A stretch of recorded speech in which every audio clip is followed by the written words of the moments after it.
derrière, celui qui te sourit. Amen. Nous sommes debout pour lire Hébreux 9, versets 1 jusqu'à 12. Hébreux 9, 1 à 12. Vous y êtes? Hébreux 9, 1 à 12. Le livre d'Hébreux n'a pas été écrit par Paul, et il y a des gens qui disent que c'est Paul. Mais quand vous lisez la Bible, on dit épître aux Hébreux. On ne dit pas épître de Paul aux Hébreux. Mais le style littéraire de l'auteur des Hébreux ressemble à celui de Paul. C'est pourquoi plusieurs attribuent ce livre à Paul. Mais l'auteur du livre d'Hébreux n'est pas connu. Amen. Certains disent même que c'est Priscille, qui était la femme d'Aquila, qui avait écrit. Et comme en ce temps-là, la femme n'était pas reconnue, elle n'avait pas signé sa lettre. Mais que ce soit Priscille, que ce soit Paul, l'essentiel c'est que c'est reconnu comme l'un des livres de la Bible. D'accord? Ça c'était seulement pour ta connaissance générale. La première alliance avait aussi des ordonnances relatives au culte et le sanctuaire terrestre. Un tabernacle fut en effet construit. Dans la partie antérieure appelée le lieu saint était le chandelier, la table et les pains de proposition. Allons lentement. Dans la partie antérieure appelée le lieu saint était le chandelier, la table et les pains de proposition. Il y a combien de choses? 3. On est déjà en train de prêcher. Amen. À la compassion, on vient avec la Bible. Amen. Amen. Regardez bien, dans la partie antérieure appelée le lieu saint. Donc le lieu saint était et la table et les pains de proposition. Les pains sont sur quoi? Donc il y a combien de choses? 2 choses. Il y a le chandelier d'or et la table des pains de proposition. Parce que les pains ne sont pas suspendus dans l'espace, ils sont posés sur une table. Donc on nous présente que dans le lieu saint, il y avait 2, le chandelier et la table de pains de proposition. On est d'accord? Ok, on évolue. Derrière le second voile se trouvait la partie du tabernacle appelée quoi? Le Saint des Saints, renfermant l'autel d'or pour les parfums et l'arche de l'alliance entièrement recouverte d'or. Combien de choses? Qu'est-ce qu'il y a? L'autel de parfum, 2, l'arche de l'alliance. Mais souvent on nous dit qu'il n'y a qu'une seule chose. Vrai ou faux? Souvent on nous dit que dans le lieu très saint il n'y a que l'arche. N'est-ce pas? Qui a déjà entendu ça? Que dans le lieu très saint, il n'y a que l'arche. Qui a déjà entendu? Ok, on va expliquer tout ça. Renfermant l'autel pour les parfums et l'arche de l'alliance entièrement recouverte d'or, il y avait dans l'arche, maintenant dans l'arche, un vase d'or contenant la manne, la verge d'Aaron qui avait fleuri et les tables de l'alliance. Au-dessus de l'arche étaient les chérubins de la gloire, couvrant de leur ombre le propitiatoire. Ce n'est pas le moment de parler en détail là-dessus. Et je vais le faire vendredi. Amen. Donc vraiment, l'auteur des Hébreux a compris qu'on n'explique pas ça trop vite. Il faut aller progressivement. Moi aussi, j'irai progressivement. D'accord? Au-dessus de l'arche étaient des chérubins de la gloire, couvrant de leur ombre le propitiatoire. Ce n'est pas le moment de parler en détail là-dessus. Or, ces choses étant ainsi disposées, les sacrificateurs qui font le service entrent en tout. Dans quelle partie? C'est laquelle? Le lieu saint ou le lieu très saint? Le lieu saint. Il s'agit du lieu saint. Ils entrent en tout temps dans la première partie appelée le lieu saint. Amen. Et dans la seconde, le souverain sacrificateur seul entre combien de fois? Non sans y apporter du sang qu'il offre pour lui-même et pour les péchés du peuple. le Saint-Esprit montrait par là que le chemin du lieu très saint n'était pas encore ouvert tant que le premier tabernacle subsistait. Est-ce qu'il existe toujours? C'est une figure pour le temps actuel où l'on présente des offrandes et des sacrifices qui ne peuvent rendre parfait sous le rapport de la conscience celui qui rend le culte. Donc aujourd'hui en Christ, l'offrande de Christ est par et qui, avec les aliments, les boissons et les diverses ablutions, étaient des ordonnances charnelles imposées seulement jusqu'à une époque de réformation. Nous sommes déjà à l'époque de réformation, n'est-ce pas? Est-ce qu'on peut te ramener dans ces choses? Celui qui te ramène dans ces choses a brisé l'œuvre de la croix. Voilà encore pour finir. Mais Christ est venu comme un souverain sacrificateur des biens à venir. Il a traversé le tabernacle plus grand et plus parfait qui n'est pas construit de main d'homme, c'est-à-dire qui n'est pas de cette création. Et quand un chrétien prie, il prie dans quel tabernacle? Le terrestre ou le céleste?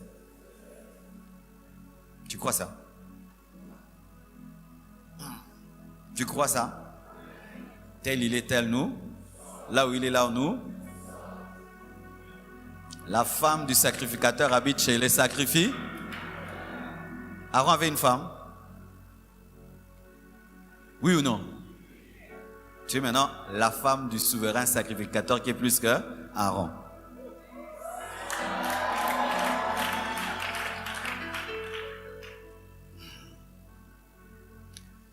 La femme d'Aaron voyait Aaron entrer dans la présence de Dieu et revenir et ne pouvait l'accompagner. Mais la femme de Jésus-Christ peut entrer là où le souverain sacrificateur entre et sort.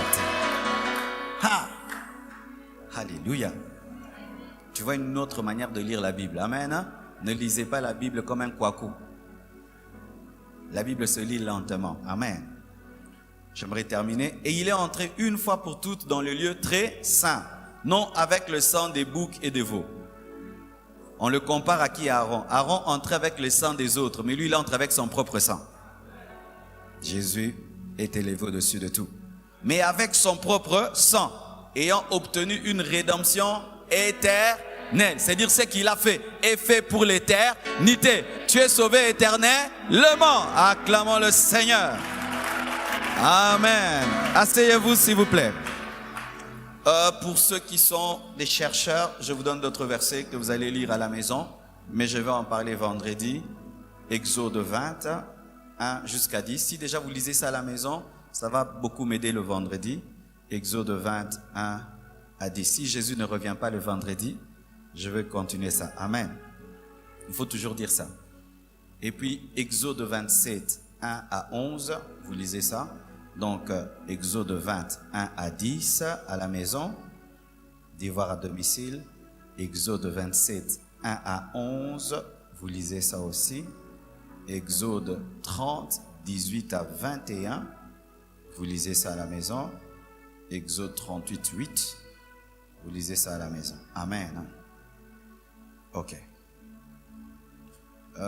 Vendredi, je vais parler de manière doctrinale. Aujourd'hui, je vais faire l'effort de ne pas trop parler de manière doctrinale, mais de parler dans le domaine de la prière. Amen. Et j'ai positionné les gens comme ça ceux qui sont ici peuvent nous voir. Après, ils souffrent quand on est là, et ceux qui sont ici souffrent quand on est là. Chacun l'air des souffrances et des joies. Comme le Congo dit, Mokili tour à tour. Amen. Ce que je te prêche, c'est ma vie. Je l'expérimente et je peux vous assurer qu'il est possible d'avoir une réelle communion avec Dieu, même si tu es un homme, et de ne pas être complexé face à Pierre, à Paul. Alors, voici. Quand je priais, le Seigneur m'a dit qu'il y a beaucoup de gens au milieu de nous qui veulent reprendre une vie de prière, mais qui n'y arrivent pas. Ils ne savent pas comment ils peuvent décoller à nouveau. Et quand je priais, le Seigneur m'a inspiré la prière selon le tabernacle. Voici ce que Dieu a toujours fait. Dieu est un grand pédagogue. Il sait que si du coup, il commence à t'enseigner les choses du ciel, sans que tu comprennes les choses de la terre, comme les choses du ciel sont tellement compliquées, tu ne vas pas saisir. C'est pourquoi il y a eu l'ancienne alliance, pour nous expliquer les choses du ciel par les choses de la terre, jusqu'à ce que nous soyons assez matures pour comprendre directement les choses du ciel. C'est pourquoi, lorsque Moïse est allé à la montagne, il a vu le vrai tabernacle spirituel et Dieu lui a demandé seulement de copier sur terre ce tabernacle. Et voici. Le premier tabernacle avait 3 parties. La première partie s'appelait le parvis. Dans le parvis, il y avait le premier voile, la cuve des reins, l'autel de sacrifice et le deuxième voile. Ça, c'est le parvis. Le parvis. Dans le parvis, il y avait le premier voile, la cuve de reins, l'autel de sacrifice et le deuxième voile. Le premier voile, c'était la porte pour entrer.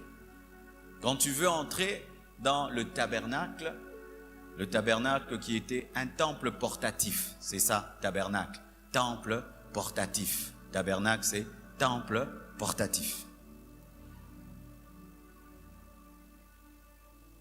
La personne entrait par cette porte. Et qui entrait ici? Tout le monde. Les animaux, les hommes, les femmes, les sacrificateurs, le souverain sacrificateur, tout le monde pouvait entrer. C'était comme la cour. Vous voyez la maison et la cour extérieure. Il y a la clôture, tu entres par la porte et tu es dans la cour. C'était la cour. Et dans la cour, il n'y a pas de toiture. C'est que la lumière qui éclaire le parvis est la lumière du jour, la lumière du soleil.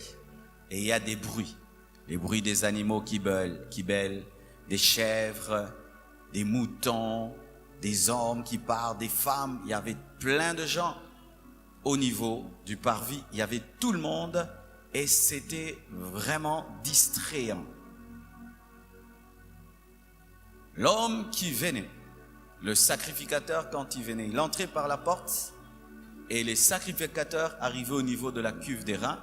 La cuve des reins a été faite avec les miroirs des femmes. Les femmes utilisaient les reins pour se mirer. Quand on polissait trop les reins devenaient comme un miroir et on avait fait avec ces reins une cuve qui miroitait dans laquelle on mettait de l'eau.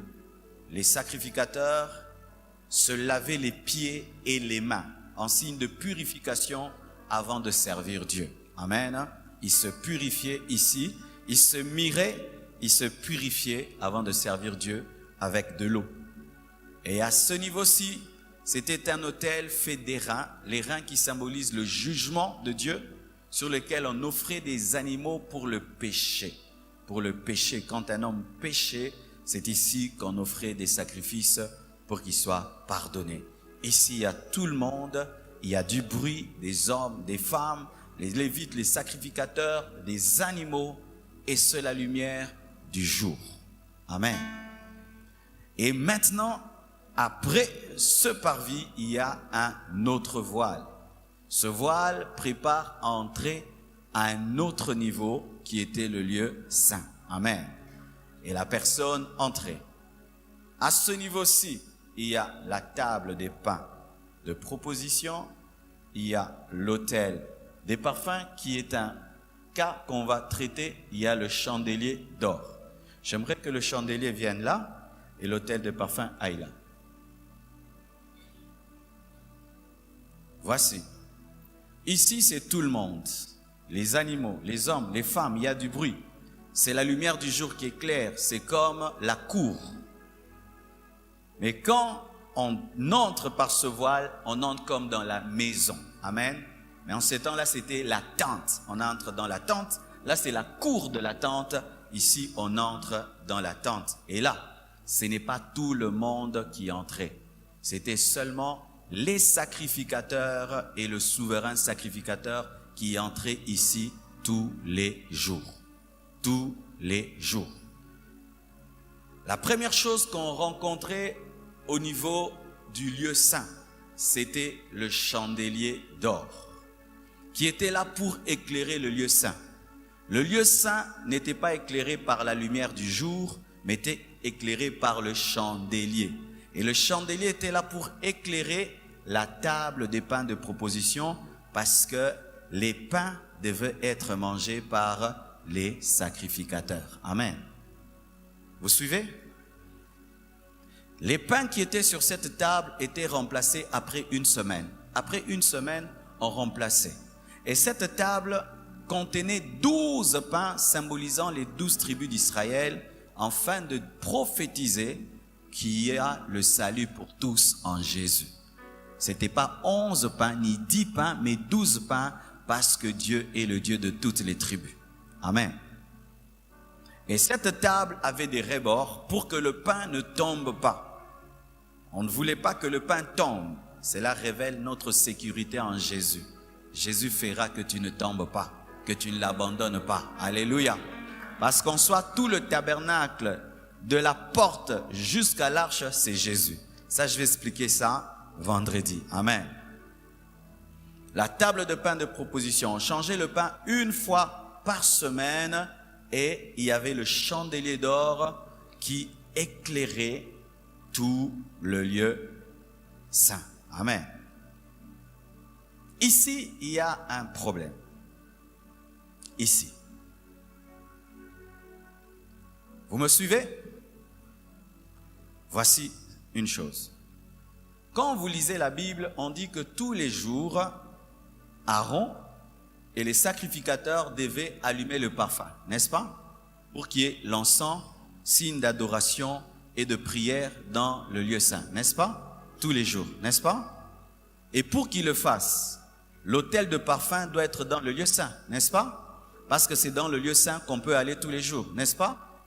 Mais quand tu lis Hébreu, Hébreu ne nous dit pas que l'autel de parfum est dans le lieu saint. Hébreu nous dit que l'autel de parfum est dans le lieu très saint. Ça crée un problème. Si cet autel de parfum qu'il fallait qu'on puisse alimenter tous les jours était dans le lieu très saint, donc Aaron entrait tous les jours dans le lieu très saint. Est-ce que c'est vrai? Aaron n'entrait pas tous les jours dans le lieu très saint. Mais pourquoi alors l'auteur des Hébreux dit que l'autel de parfum se retrouvait dans le lieu très saint? Deux théories. Soit il y a deux autels de parfum.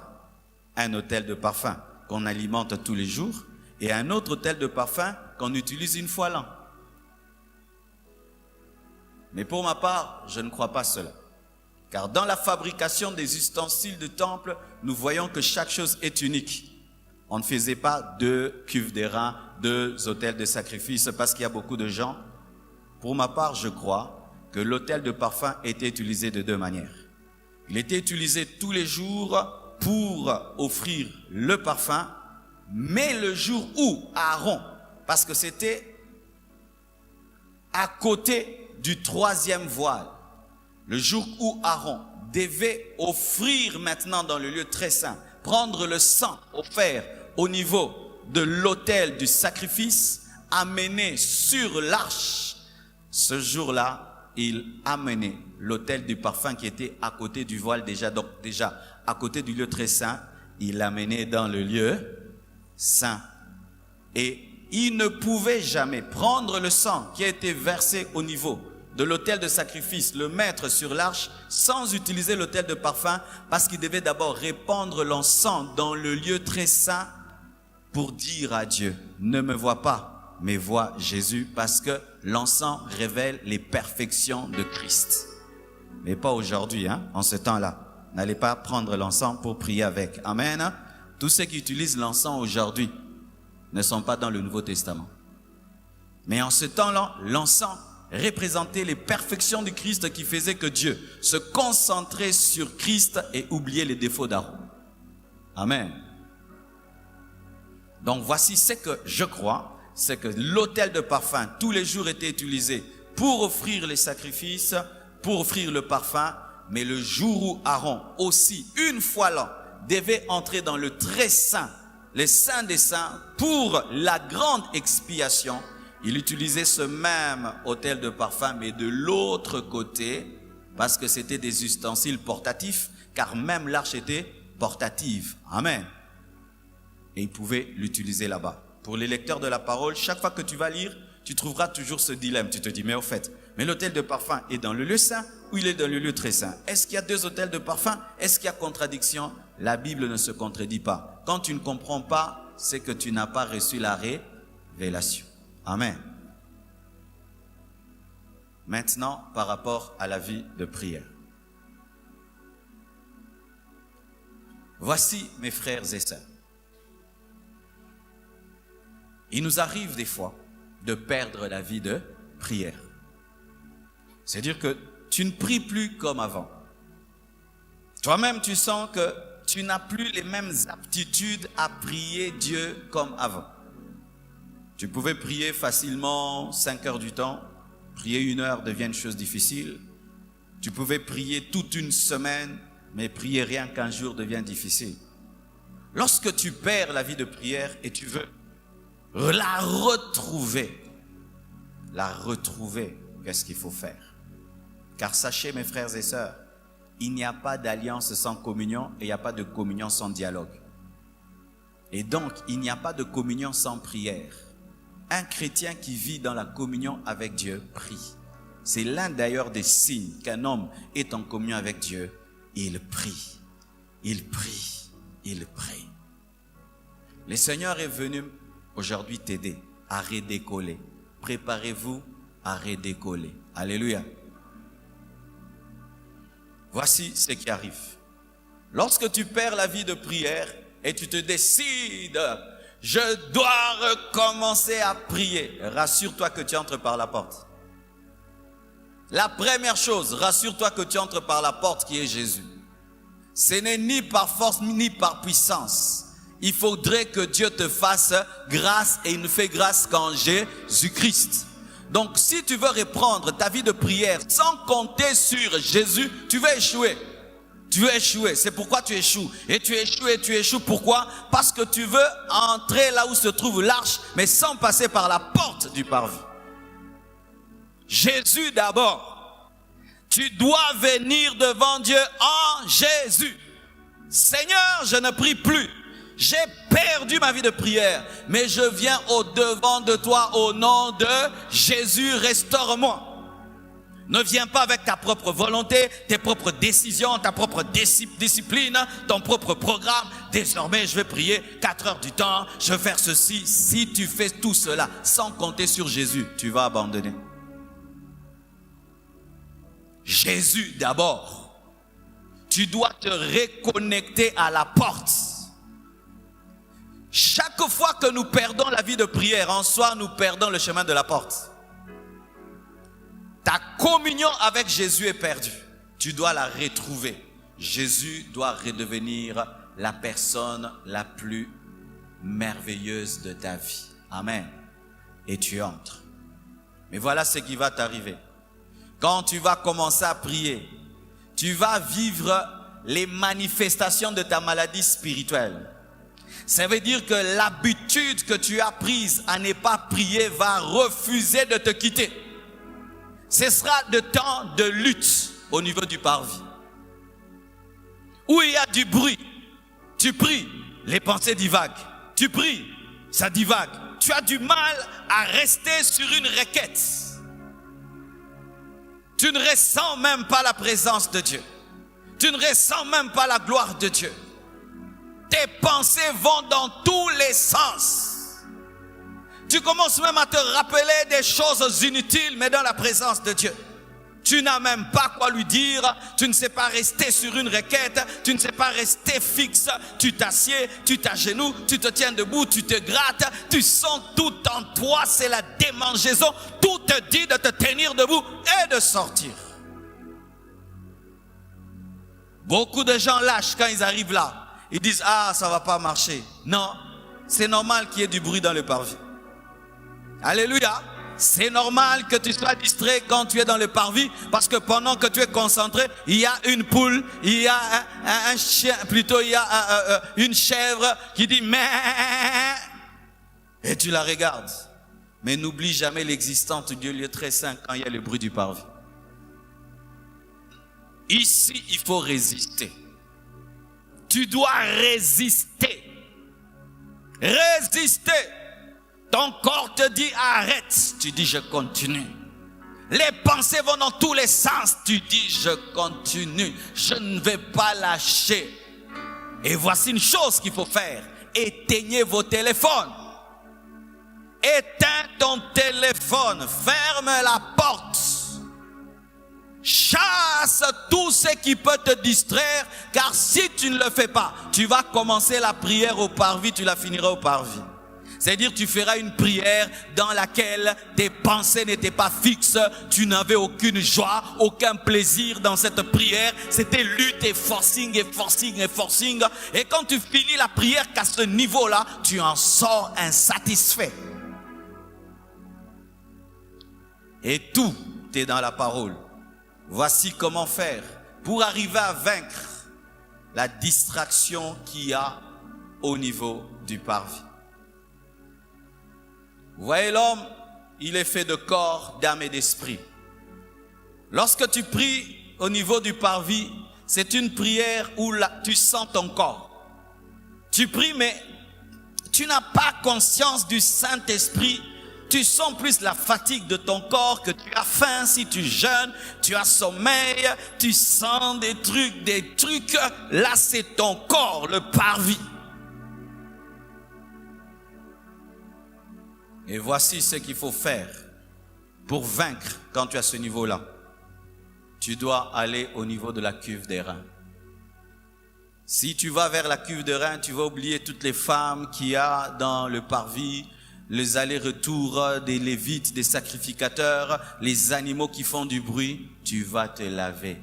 Voici, lorsque tu es distrait et que tu veux reprendre ta vie de prière, purifie-toi. Demande à Dieu pardon pour tous tes péchés. Concentre-toi sur ta vie et sur toi et Dieu. Regarde-toi dans le miroir. Amen. Mire-toi devant la parole de Dieu pendant que tu pries. Vois-toi devant Dieu. Qu'est-ce que Dieu me reproche? Qu'est-ce que la Bible me reproche? Tu es au niveau de la cuve des reins. Qu'est-ce que Dieu me reproche? Oh Seigneur, pardonne-moi.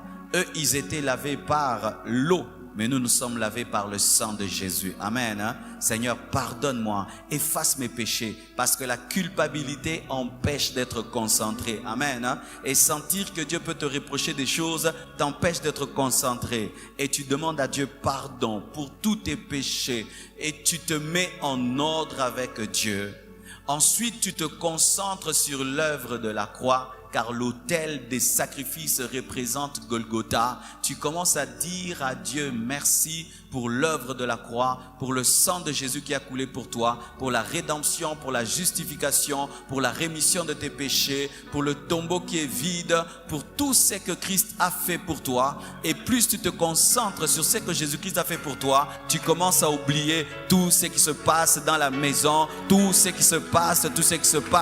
Tu oublies tes péchés, ton ancienne vie, et tu dis merci Jésus pour ton onction dans ma vie. C'est parce que tu es mort que je suis un enfant de Dieu. Merci pour mon nom qui est inscrit dans le livre de vie. Merci Jésus parce que tu as tout accompli. Tu as dépouillé les autorités, les dominations à la croix. Merci pour Golgotha. Tu es là, et quand tu vas rester là, du coup, tu vas sentir. Tu oublies. Plus de démangeaisons, plus d'agitation. Tu ne forces plus. Tu n'as plus de distraction. Parce qu'au niveau du lieu saint, il n'y a pas le bruit de l'extérieur. Et tout d'un coup, le chandelier, le Saint-Esprit commence à te guider. Tu as déjà vécu ça?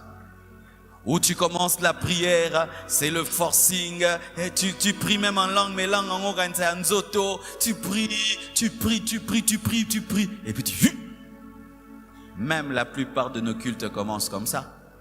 On peut commencer le culte, la chorale chante, on chante, et puis tout d'un coup tu as un cantique seulement chanté.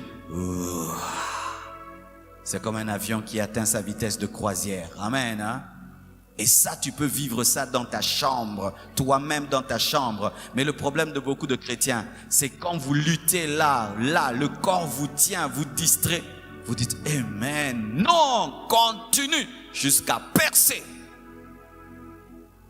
Et quand tu perces, tu commences à entendre la voix du Saint-Esprit.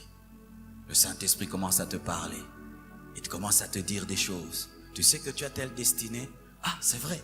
Oui, oui, oui. Tu sais que la Bible dit, le chandelier commence à éclairer le pain de proposition, car le pain représente aussi la parole. Alléluia. Comme aujourd'hui m'expliquait, tu vois là l'autel de sacrifice là, tu vois, mais ce n'est pas le même ou c'est le même. Marcel, viens, on va discuter les Écritures. Tu commences à discuter avec le Saint-Esprit les Écritures, et puis tu vas lire la Bible, tu lis, tu reviens. Mais moi j'ai compris ça, est-ce que c'est vrai? Mais tu cherches. En ce moment-là, tu n'as plus faim. En ce moment-là, tu n'es même plus conscient de ce qui t'entoure. En ce moment-là, tu ne forces plus rien. Tu vis une prière qui ne vient plus du corps, mais qui vient de ton âme. Ton âme devient d'accord avec la prière. Parce qu'au niveau du parvis, ton âme ne veut pas prier. C'est pourquoi David dit, réjouis-toi, ô mon âme. Il ordonna à son âme. Pourquoi? Parce que l'âme peut refuser. Alléluia. Ton âme refuse, ton âme aimerait que tu te lèves, que tu sortes de la chambre, que tu ailles te promener, que tu regardes la télévision, que tu appelles au téléphone. Mais ton corps est à genoux, mais ton âme ne veut pas. Qui a déjà vécu ça? Mais si tu continues, tu perces spirituellement, ton âme maintenant est d'accord. Et là, tu t'agenouilles. Tu peux faire même 3 heures du temps à genoux, tu n'as pas senti. Tu pries, tu penses que tu n'as pas prié longtemps. Mais la même personne qui luttait ne sent plus le temps passer. Pourquoi? Quand tu commences à parler avec le Saint-Esprit, il te parle de la parole et tu lui reprends la parole. Il t'explique les Écritures, l'amitié avec le Saint-Esprit. Avec le Saint-Esprit, il commence à t'enseigner, te parler. Tu sens l'onction de Dieu. Mais beaucoup de chrétiens aussi, quand ils arrivent ici, ils s'arrêtent là. Il a la révélation de la parole, l'Esprit lui donne la parole, l'Esprit le oint, il s'arrête là. Mais il oublie une chose, il oublie l'autel de parfum. L'autel de parfum, c'est l'intercession et l'adoration. Lorsque tu vis des grands moments dans la présence de Dieu, n'oublie jamais les autres et n'oublie jamais ton grand Seigneur que tu dois adorer.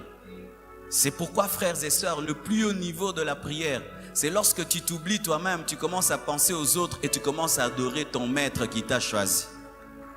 Et l'Esprit de Dieu vient maintenant. Lorsqu'il t'enseigne, il te parle. Le chandelier te conduit vers l'autel de parfum, te conduit vers Jésus. Adore Jésus. Tu commences à adorer Jésus. Tu ne l'adores pas avec des mots, mais ton cœur, tu ressens de l'amour pour lui. Amen. Hein? Comme si tu parlais à un homme, tu parlais à une femme, tu ressens quelque chose. Des fois même tu peux être étonné, tu pleures, tu dis oh nini alléluia. Et c'est comme l'eau. Tu sens des larmes qui coulent de tes yeux. Et il te pousse à intercéder pour les autres. Prie pour ce frère-là. Prie pour cette sœur-là. Le parfum commence à monter. Le parfum, tu commences à intercéder pour les autres. Tu commences à adorer. Tu commences à intercéder. Tu t'oublies toi-même. Tu t'oublies. Maintenant, ça devient Dieu et les autres. Dieu et les autres. Dieu et les autres. Dieu et les autres. Dieu et les autres. Et tout d'un coup, ta chambre est saturée de la gloire.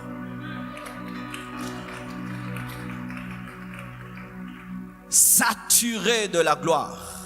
Là, il y avait beaucoup de gens. Là-bas, trop de gens. Mais ici, c'est un seul qui entre. Même si tu pries avec tout le monde, toute la foule est là. Quand tu entres à ce niveau-ci, tu te sens seul. Donc les gens peuvent tomber, pleurer. Tu vis une expérience seule. À ce niveau-ci, tu as envie même des fois de mourir. Pas parce que tu es fatigué de la vie, parce que c'est tellement bien, tu n'aimerais pas que ça s'arrête. Et tu sens dedans de toi que si tu meurs, ça ne te dérange pas. Tellement que tu vis le ciel sur la terre. Qui a déjà vécu ça? Oui, mes frères. Tu n'arrives plus à arrêter de prier. Tu n'arrives plus. Et quand tu arrives là, des fois même tu ne parles plus. Car ta présence dans sa présence parle. Car dans le lieu très saint, il n'y a pas beaucoup de bruit. Dans le lieu saint, il y a du bruit parce que les sacrificateurs peuvent causer un peu. Mais dans le lieu saint, il y a la contemplation. Parce que la gloire de Dieu descendait entre les deux chérubins. Qu'est-ce qu'Aaron faisait? Il remplissait le lieu très saint de la fumée de l'encens, de sorte qu'on ne le voyait pas. Et là, Dieu ne t'exauce pas toi, il exauce son Fils. Et tu es conscient qu'ici, ce n'est plus moi qui prie, mais c'est Christ qui prie en moi. Et l'adoration qui est faite au niveau du lieu très saint, c'est plus une adoration de contemplation. Où tu vois un frère, il prie, il ne dit presque rien. Et tu penses qu'il dort, alors qu'il ne dort pas. Il n'a plus les mots à dire à Dieu. Pas parce qu'il n'a pas les mots, mais parce que ce qu'il voit est trop grand que le français ne suffit plus. Ici, on trouve le mot, tu es grand, tu es glorieux. Mais quand tu as la révélation de sa grandeur, de son amour et de sa bonté,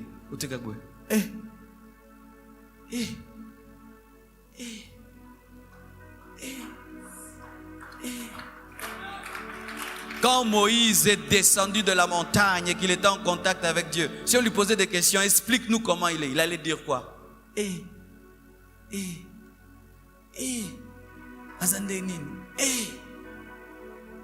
Es-tu déjà arrivé là? Beaucoup de chrétiens, c'est là. C'est pourquoi Bolinga, fille chrétienne, beaucoup maté.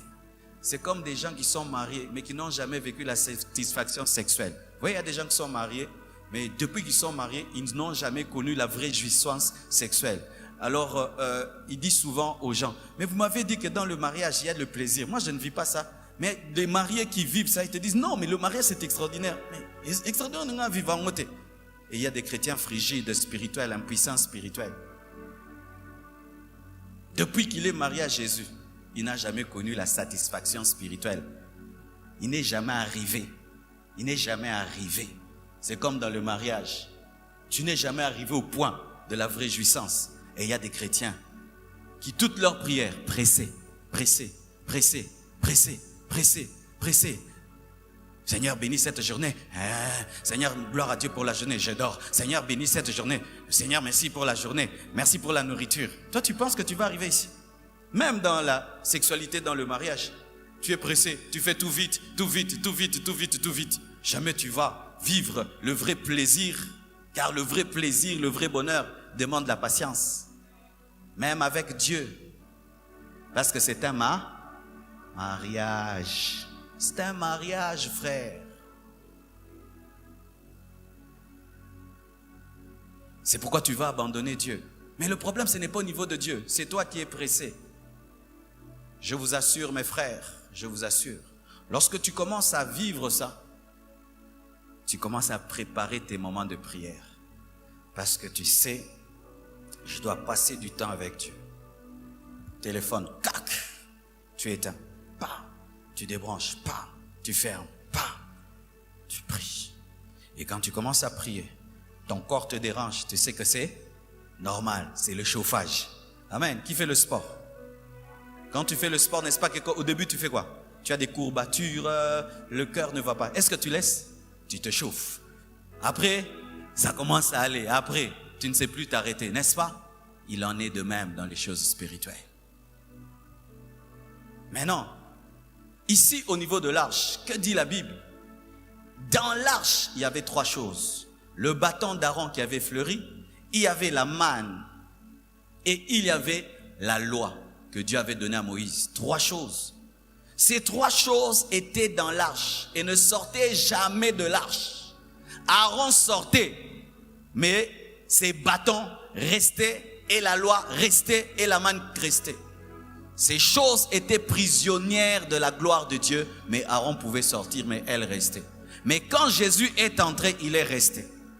Afin d'enseigner une chose, que dans la nouvelle alliance, les gens n'entreront plus pour sortir, mais vont demeurer, car déjà le bâton d'Aaron qui avait fleuri avait demeuré, et toi aussi tu peux demeurer. Et encore, la Bible nous dit que lorsque Jésus-Christ est mort à la croix, le voile du temple a été déchiré. Si je déchire le voile du temple, qu'est-ce qui se passe? Le lieu très saint et le lieu saint deviennent une seule. Si je déchire le voile qui est entre le lieu très saint et le lieu saint, le lieu très saint et le lieu saint deviennent une seule chose. Et donc, là où on n'allait qu'une fois l'an, on peut aller tous les jours. C'est pourquoi nous sommes différents d'Aaron qui entrait une fois dans la gloire, dans le Saint des Saints. Nous entrons tous les jours. Pourquoi?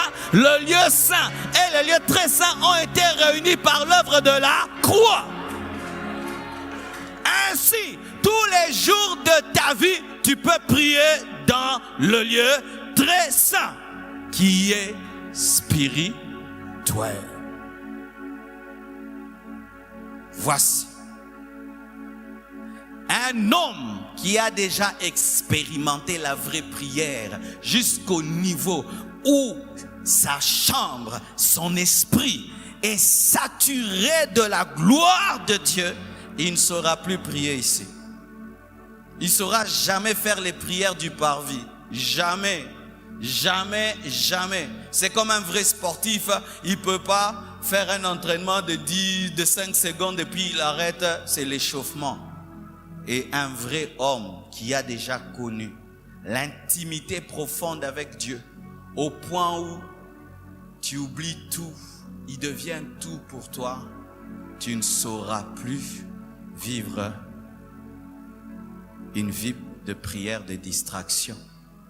Mais il y en a ici. Vous, quand vous priez, c'était là. Toi, quand tu priais, tu étais comme si tu étais parti. Il fallait même qu'on t'arrête. Qu'on te rappelle que les choses de cette terre existent aussi. Mais voilà que tu veux te contenter d'une vie de prière. Rakababa shakababa yantasha ibashababa yabashakababa shababa shagaba shababa shadababa yabashababa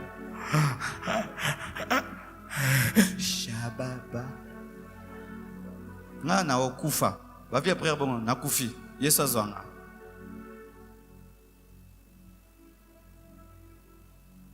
Ici, si tu ne pries que là, tu ne connaîtras jamais qui est Dieu. Tu connaîtras le bénéfice de la croix, que Dieu pardonne les péchés, les prières des bébés spirituels. Nzambe limbisanga, Nzambe limbisanga. Vous connaissez les bébés spirituels, c'est tous ceux qui savent faire quand ils prient. Dieu pardonne-moi, Seigneur pardonne-moi, Seigneur pardonne-moi, Jésus pardonne-moi, lave-moi pour les péchés d'hier, Seigneur pardonne-moi. Des prières de là. Oh Jésus, tu es mort pour moi à la croix. Seigneur, délivre-moi, bénis-moi. Le parvis.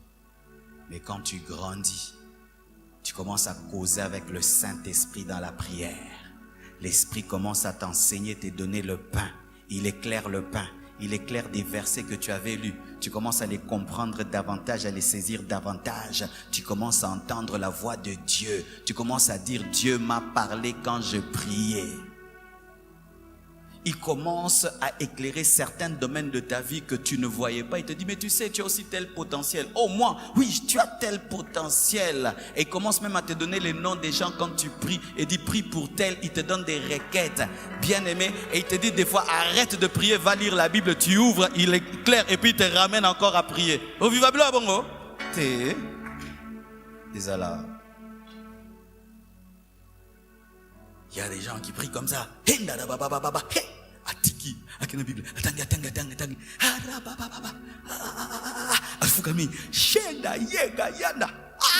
Yaka baba. Yongal musama batute. Kandi na samla batu. Nanda bute. Ozanga liboma. Tu es entre le chandelier, le pain, les chandeliers, le pain, les chandeliers, pain, chandelier, chant. Frères et sœurs, quand vous priez, voici ce que l'ennemi aime faire. Vous poussez à avoir conscience que de votre corps et du monde qui vous entoure et de vos besoins, parce qu'il sait que si vous laissez prier, si vous laisse, vous découvrirez que vous avez le meilleur ami qui vit en vous. Et je ne sais pas si c'est toi, mais moi, vraiment, je prie par besoin d'amitié. Quand je ne prie pas profondément, je me sens comme si je suis en train de mourir parce que mon ami Jésus, je n'ai pas été trop profond avec lui. Il me manque. Et n'est-ce pas que si déjà tu sais manger des très très bonnes nourritures, tu ne sais plus te contenter des fades nourritures.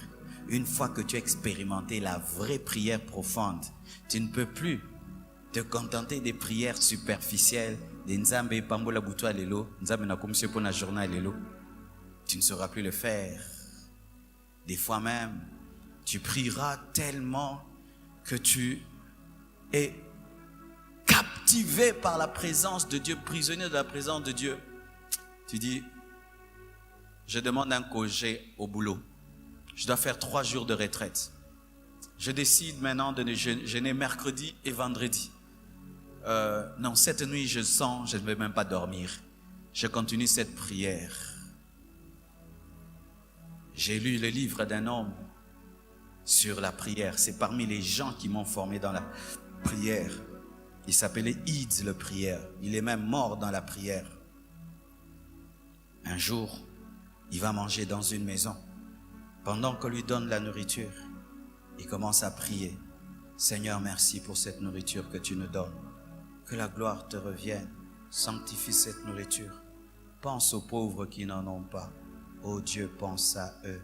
Oh Dieu, je me souviens pendant que nous mangeons, les âmes sont en train de se perdre. Sauve les âmes, Seigneur. Sauve les âmes. Oh Dieu, souviens-toi des païens qui ne te connaissent pas. Seigneur Jésus. Oh Jésus. Oh Jésus. Et Marmarolia. Jésus, Jésus, Jésus sauve, sauve les âmes, à table. Jésus sauve les âmes, il laisse la nourriture, il monte en pleurant dans l'escalier. Les âmes, dans la chambre, les âmes toute la nuit jusqu'au matin. Il vous laisse vous devant vos assiettes. Mbatani na betibino. Il a commencé ici en ayant conscience de la nourriture. Mais à force, il a eu conscience des âmes. À force, capturé. À Bossaïn Maramba Foufou, à continuer. Tant que vous ne ferez pas ça, vous ne goûterez pas Jésus. Vous ne le connaîtrez pas, mes frères. C'est pourquoi je vous supplie. Quittez la vie chrétienne superficielle. Les grands poissons ne se pêchent pas sur les rivages. Il faut aller en profondeur. Nous que vous voyez là, frères, nous ne venons pas chercher Dieu qu'à l'église pendant 2 heures du temps. Nous le cherchons à la maison. Nous le cherchons la nuit. Nous le cherchons. Nous le trouvons. Il nous enseigne ses principes. Il nous apprend à lui parler. Il nous apprend à manier la parole de Dieu. Il nous apprend des choses, d'autres choses je ne peux même pas vous dire aujourd'hui. Je ne peux pas parce que ça fait partie de mes secrets avec lui. Comme un homme ne dit pas tout ce qu'il vit avec sa femme, il y a des choses aussi que tu ne peux pas dire aux gens que tu vis avec Jésus. Oui, car les intimes de Dieu ont toujours leurs secrets.